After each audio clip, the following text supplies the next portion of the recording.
Okay, Assalamualaikum semua. Just for revision untuk sains tahun 6 yang kita belajar unit 6 iaitu daya. So just a recall, we need to know and memorize the meaning of daya. Maksud daya apa? Daya ialah tarikan atau tolakan yang bertindak ke atas sesuatu objek dengan menjalankan aktiviti. So each and every word tu kena ingat dalam exam, especially untuk kertas 2.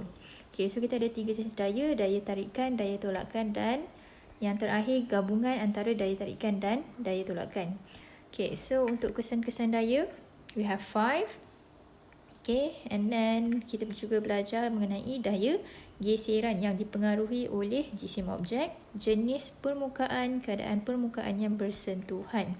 Okay, dan kesan-kesan daya geseran ini akan menghasilkan haba. Dia akan menentang pergerakan dan menyebabkan objek menjadi haus. So, kita juga belajar sebelum ni cara untuk mengurangkan daya geseran dan cara untuk menambahkan daya geseran. Okay, so here is the answer. Ni adalah jawapan bagi soalan yang dah cikgu suruh kamu semua buat. Okay, so you can check. So, tengok dekat soalan ni. Berdasarkan situasi, apakah yang dimaksudkan dengan daya? So yang tadi sama juga, daya ialah tarikan atau tolakan yang bertindak ke atas sesuatu objek dengan menjalankan aktiviti. Okay, yang 3A, sebab kita tarik dan tolak semula gergaji. Yang ni memang tolakan dan yang ni adalah tarikan. Okay, boleh? Okay, the next page, as you can see that daripada tin yang ni pergi ke kemek di sini. Tin telah renyuk ataupun kemek, so mengubah bentuk objek. Sebab soalan dia nak kesan-kesan daya. Okay, gambar yang kedua adalah bola tersebut ditendang untuk masukkan ke dalam gol. Bagaimanapun, penjaga gol ni dapat menahan bola tersebut daripada bergerak. So maksudnya dia memberhentikan objek yang bergerak. Okay, so gambar rajah yang ketiga, menggerakkan objek yang pegun. Kenapa? Sebab mula-mula bola berada di sini, kemudian setelah ditendang dia akan bergerak. Okay, kalau tengok yang ni, nombor 4, bola bergerak dan bawah ni adalah kertas pasir. Kertas pasir permukaan dia sangat kasar, so dia akan menjadikan objek bergerak semakin perlahan. Okay, tapi untuk nombor 5, ada tiupan angin, so menjadikan objek yang bergerak semakin laju. Dan akhir sekali adalah mengubah arah pergerakan objek. Okay, sebabnya bola daripada sini, kemudian dia ubah arah pergerakan objek. Okay, so check your answers. Okay, untuk yang ni yang sebenarnya cikgu kalau boleh nak buat eksperimen, tapi memandangkan masing-masing kena stay at home, so kita discuss sahaja. Okay, eksperimen kita ni, tajuk kita dah ada dah, faktor-faktor yang mempengaruhi geseran. So kita ada 3 faktor, betul tak? Satu adalah jisim, yang kedua adalah jenis permukaan, dan yang ketiga adalah permukaan yang bersentuhan.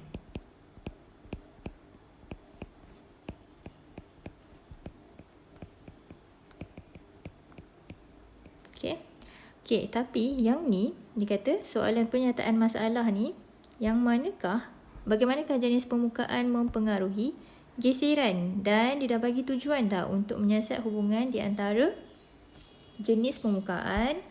So jenis permukaan adalah kita punya PM dengan jarak yang dilalui, ni adalah PB kita.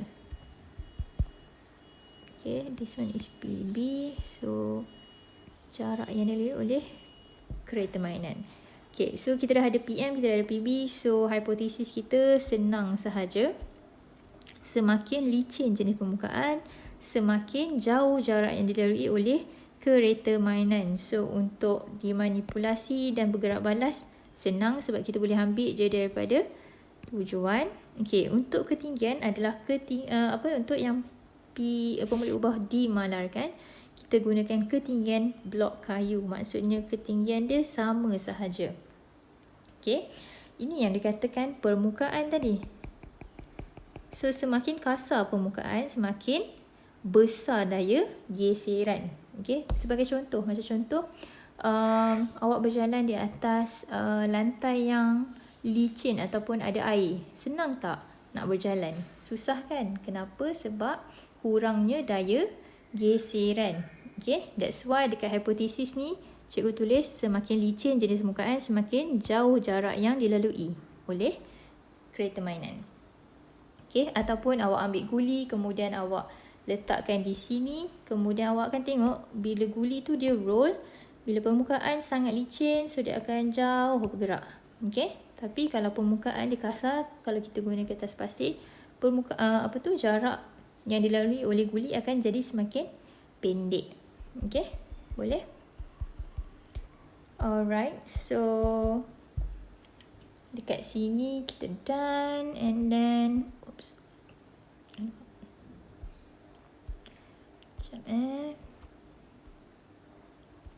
okay, dekat sini, so dia kata dia dah radas, okay. Alright, so kita punya PB dekat sini, PM dan PB. Okay, kita gantikan permukaan dengan meja kayu, kertas pasir dan kepingan kaca. Apa jadi? Pada meja kayu, jarak yang dilalui oleh kereta mainan 26 cm, and then kertas pasir 15 dan kepingan kaca 40. Maksudnya jarak yang dilalui oleh kereta mainan lebih jauh. Okay. Alright, so dia kata jenis permukaan yang manakah membolehkan kereta mainan itu melalui jarak paling jauh. So, jarak paling jauh adalah kepingan kaca. Berikan sebab kepingan kaca punya daya geseran yang paling kecil. Maksudnya, hampir tiadalah daya geseran tu sebab licin, sangat licin. Okay. And then, permukaan yang manakah jarak paling pendek? Yang ni tadi paling jauh. So, jarak paling pendek adalah kertas pasir. Kenapa? Kerana, sebab yang ni dia bertanya satu sebab. Kerana kertas pasir punya daya geseran yang paling besar. Okay, and then nyatakan satu faktor lain yang mempengaruhi geseran selain daripada jisim, objek dan jenis permukaan. Okay, keadaan yang ni, yang tadi cikgu kata tu, kita ada 3 faktor yang mempengaruhi daya geseran, iaitu jenis permukaan, jisim objek dan keadaan permukaan yang bersentuhan. Maksudnya apa dekat sini? So, this is the contoh kat sini. Contoh, kalau kita membuka penutup botol dengan tangan yang berminyak, okay, apa yang jadi? Kita akan lebih sukar untuk membuka penutup botol berbanding tangan yang kering. So, bila tangan licin, lagilah susah nak buka penutup botol. Kenapa? Kerana daya geseran adalah kecil. Alright, the next one. Geseran ialah daya yang terhasil apabila dua permukaan yang bersentuhan. Kenapa? Kalau kita ada permukaan di sini dan kita ada contoh guli yang bergerak. Okay, dia bergerak ke arah sana. Tapi okay, ni gerakkan. Tapi daya geseran bertentangan. Okay, so daya geseran adalah daripada antara objek dan permukaan lantai tu. Alright. Okay, and then the next one. Geseran adalah daya yang menentang arah pergerakan objek. Apabila dua permukaan yang bergeser, jumlah geseran adalah besar. Apabila permukaan yang licin bergeser, so daya geseran, jumlah geseran adalah lebih kecil. Alright, so conclusion kita ataupun kesimpulan, ambil sahaja daripada hipotesis yang awal. Semakin licin jenis permukaan, semakin jauh jarak yang dilalui oleh kereta mainan tersebut. Okay. And then the next one, ini pun sama juga.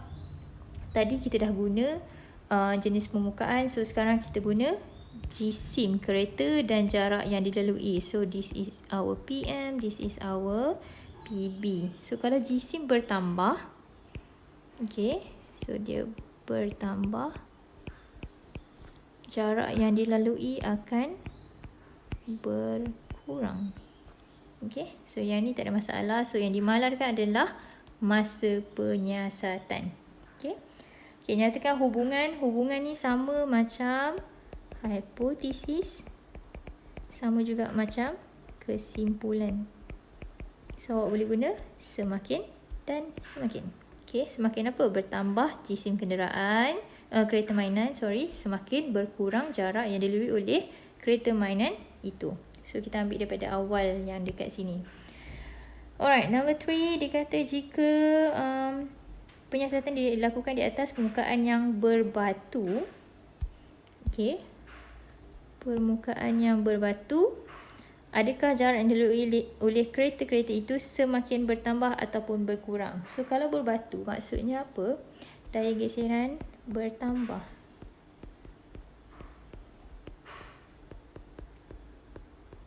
Okay, macam mana tahu daya geseran bertambah? Sebab permukaan dia kasar. Okay, so jawapan adalah berkurang dekat sini. And then berikan alasan permukaan yang berbatu menambahkan daya geseran pada roda kereta mainan itu, maka jarak yang dilalui semakin berkurang berbanding melalui permukaan yang rata. Okay. Okay, on the next page, yang ni semua dah tahu kan, kesan daya geseran. So yang ni cikgu ikut nombor dia lah. You guys boleh check lah yang mana-mana kan. Okay, yang menghasilkan haba adalah apabila, ni gambar yang dekat sini yang pertama ni, apabila kita menggosokkan tangan, okay, sehingga panas. So kenapa rasa panas? Kerana terhasilnya haba. Okay, yang kedua dia buat apa tu? Dia menggunakan pemadam. So dia akan menyebabkan objek menjadi haus. Macam korang guna eraser, semakin lama eraser tu semakin kecil. Kenapa kecil? Disebabkan oleh daya geseran. Alright, number 3, dia tengah mengasah pensel. So apa yang jadi? Menentang pergerakan objek. Dan nombor 4, menghasilkan bunyi. Macam tersilap dekat sini. This is number 3. Okay, this is number 4. This is number 3 and this is number 4. Sebab bila kita sharp kita punya pensel akan menghasilkan bunyi. Alright, yang ni I think shouldn't be a problem. Cara-cara menambahkan geseran. So please check balik your answers. Ni pun sama. Satu adalah cara mengurangkan geseran. Okay, menambah dan mengurangkan geseran. Maksudnya kita nak jadikan dia permukaan yang licin. Okay, yang ni nak jadikan permukaan yang kasar. So untuk menambahkan geseran dia mestilah permukaan tu mesti kering dan kasar. So what we need to do adalah menambahkan corak pada tapak kasut, meletakkan sebut kapur pada tapak tangan supaya tapak tangan kita tak licin, and then kita menggunakan pelapik anti gelincir ataupun lapik getah pada permukaan yang basah, dan menyapukan resin pada penggesek biola supaya bunyi yang dihasilkan oleh biola semakin lantang dan merdu. Okay, untuk mengurangkan geseran, permukaan mestilah licin. Contoh yang kita boleh guna adalah menggunakan pelincir, menggunakan lilin, atau kita gunakan penggolek dan roda untuk mengalihkan objek yang berjisim berat. Okay, menggunakan cushion udara dan menggunakan bentuk aerodinamik. Aerodinamik adalah contoh macam kereta Formula 1 tu. So dia nak bergerak laju untuk kurangkan daya geseran. So dia buat dalam bentuk aerodinamik. Okay. Alright, going to the next one. Kebat, soalan kebat, we have 2 pages. Ni pun sama juga. You have to look at the diagram. Nyatakan satu kesan daya. Ni tadi kita dah buat kan. So daya memberhentikan objek yang bergerak sebab dia penjaga gol memberhentikan bola yang bergerak. Okay, kesan daya jika penjaga gol itu hanya menepis bola. So kalau menepis bola, bola tersebut tidak berhenti, tapi bola tersebut akan melantun ke arah tempat yang lain. So kita akan tulis daya mengubah arah pergerakan. Okay, And then yang B, Alif ingin memilih kasut yang sesuai untuk mendaki gunung. Tengok dekat tapak kasut ni. So untuk mendaki gunung, we need to have more grip ataupun lebih cengkaman pada tanah. So definitely kasut Y. Okay, kenapa? Kerana coraknya lebih dalam berbanding kasut X bagi menambahkan geseran. Okay. Dan yang C, pemain violin meletakkan resin di atas penggesiknya sebelum memulakan persembahan. So resin boleh menambahkan geseran antara tali viola dengan violin. Viola, violin. Okay. Dia sebenarnya bahasa Melayu dia ni viola instead of violin. Dengan penggesiknya maka bunyi biola tersebut akan lebih merdu dan lantang. Alright, gambar rajah yang ni selalu juga soalan dia keluar. Sekumpulan murid tahun 6 Mushtari menjalankan satu penyiasatan tentang jumlah daya yang diperlukan untuk menarik sebuah kotak 100 kg. So tengok dekat situ. Dia dah kata sebuah kotak 100 kg. So yang ni 100 kg, yang ni juga 100 kg. Alright. Okay, and then the next one. Kita kena tengok dekat sini apa yang berbeza antara dua situasi ni, situasi A dan situasi B. Kalaulah yang dimalarkan tadi adalah yang ni jisim kotak adalah pemboleh ubah dimalarkan. PM kita adalah, tengok ni, sini ada berapa orang ni? Ni seorang, yang ni ada 1, 2, 3. So maksudnya, kalau tengok situasi A memerlukan 3 daya, manakala situasi B memerlukan 1 daya sahaja, memerlukan seorang sahaja. So PM kita adalah jumlah daya. Yang PB kita adalah untuk menarik kotak. Okay, boleh? So that's why untuk tujuan, untuk menyiasat jumlah daya yang diperlukan untuk menarik kotak dengan menggunakan kaedah yang berbeza. Okay. Kaedah kita apa tadi? Sebabnya satu dia gunakan penggolek, satu lagi tiada penggolek. So yang ni dekat sini kurang daya geseran. Yang ni tinggi daya geseran. Ataupun daya geseran bertambah.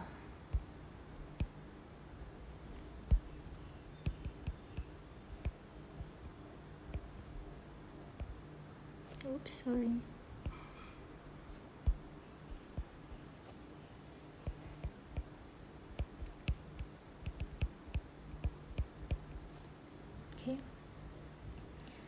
Alright, nyatakan pemerhatian. Bila pemerhatian kita ada dua situasi, sila bandingkan. Okay. So untuk situasi A, 3 orang murid diperlukan untuk menarik kotak. Okay. So this is situasi A. Manakala hanya seorang saja murid diperlukan untuk menarik kotak dalam situasi B. So you get 1 mark dekat sini. Okay, berikan inference. Okay, bila inference sama juga kalau pemerhatian kita bandingkan, inference pun kena ada perbandingan. Kenapa situasi A memerlukan 3 orang murid? Daya geseran antara kotak dan permukaan lantai dalam situasi A adalah lebih besar.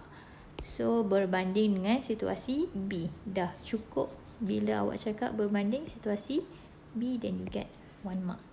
Okay. And then PM kita kaedah untuk menarik kotak sama ada 3 ataupun seorang, dan pemboleh ubah dimalarkan adalah jisim kotak. Okay, yang ni agak tricky juga sebab dia kata kat sini jumlah daya. Okay, macam mana kita measure daya? Macam mana kita nak ukur daya tu? Melalui kaedah yang digunakan. Satu, kita guna penggolek di sini, dan yang dekat sini tiada apa-apa. So itu adalah kaedah. So that's why untuk manipulasi yang lebih tepat adalah kaedah. Okay, boleh. Alright, that's all untuk jawapan bagi unit 6.